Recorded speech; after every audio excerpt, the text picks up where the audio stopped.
বেশি বেশি বাচ্চা নেন আপনারা, আপনাদের সন্তান কমপক্ষে 4, 5, 6 জন থাকুক, যেন বাচ্চারা ভাই বোন যেন মারামারি করে করে বড় বড় হয়, ওরা যেন নিজের মধ্যে ইন্টারাকশন করে, কথাবার্তা বলে।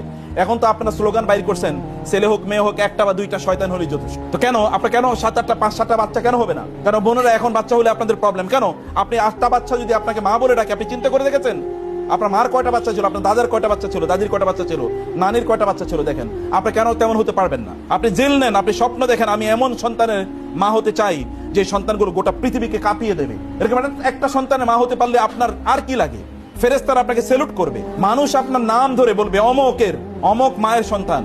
এটা করা দরকার। আপনি দেখেন তো এখন আমাদের বাচ্চারা, আপনি দেখেন 100 টাকা দিয়ে বাজারে পাঠানোর পরে 100 টাকা দিয়ে তো আপনি দোকানে পাঠালেও কোনোদিন ঠিকমতো টাকাটা গুনে নিয়ে আসতে পারবে। তাহলে বানাইছেন কি? গুলো অথর্ব বানাচ্ছি আমরা আমাদের বাসায়, কতগুলো স্টুপিড বানাচ্ছি আমরা। কি ছোটবেলা আপনারা যারা এখানে মুরব্বীরা আছেন, আপনারা কি বাজার করেন না? আমরা বাজার করি নাই? করেছি। কিন্তু আপনার বাচ্চা কেন শিখলো না? এর দায়িত্ব কার? এগুলো কি বানাচ্ছেন? চিড়িয়াখানার জানোয়ার, জন্তু, প্রাণী, ওরা করবে কি? ওদের দুনিয়া করে খেতে হবে না? ওদেরকে কে শেখাবে? বিয়ে করার পরে শিখবে?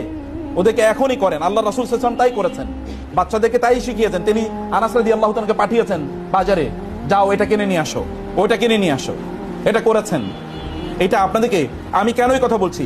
তিনি তখন 12 বছর বয়সে তার চাচার সাথে ব্যবসা করতে যান নাই? 25 বছর বয়সে যখন খাদিজাতুল কুবরা রাদিয়াল্লাহু তাআলার সাথে তিনি ব্যবসা করতে, তার মুদারিব বা তার ব্যবসায়িক পার্টনার হিসেবে তিনি ব্যবসা করতে গেলেন, তিনি এত প্রফিট করলেন যে তার খাদিজা রাদিয়াল্লাহু তাআলা আনহা, তার পার্সোনাল সেক্রেটারি মাইসারা বললেন, রাসূলুল্লাহ সাল্লাল্লাহু আলাইহি ওয়াসাল্লাম মানে মুহাম্মাদের সাথে আমরা ব্যবসা করে যা করেছি, গত 40 বছর ব্যবসায় আমরা এতটা লাভ করতে পারি নাই। তার মানে এই বছর বয়স, তিনি 12 বছর বয়স থেকে তিনি ব্যবসা শিখেছেন।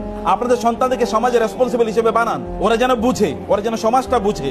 আপনার বাচ্চারা কি বলেন? শুধু কিছু কম্পিউটার গেম ছাড়া কিছুই বুঝে না, অথবা কিছু কার্টুন ছাড়া তারা কোনো কিছুই বুঝে না। বাংলাদেশে কি হচ্ছে এটা আপনাদের বাচ্চাদেরকে বুঝাতে হবে না? পৃথিবীতে কি হচ্ছে তা বুঝাতে হবে না? গাজায় যে এত মানুষকে হত্যা করছে, এই বাচ্চাগুলো যদি না জানে, তাহলে মুসলিম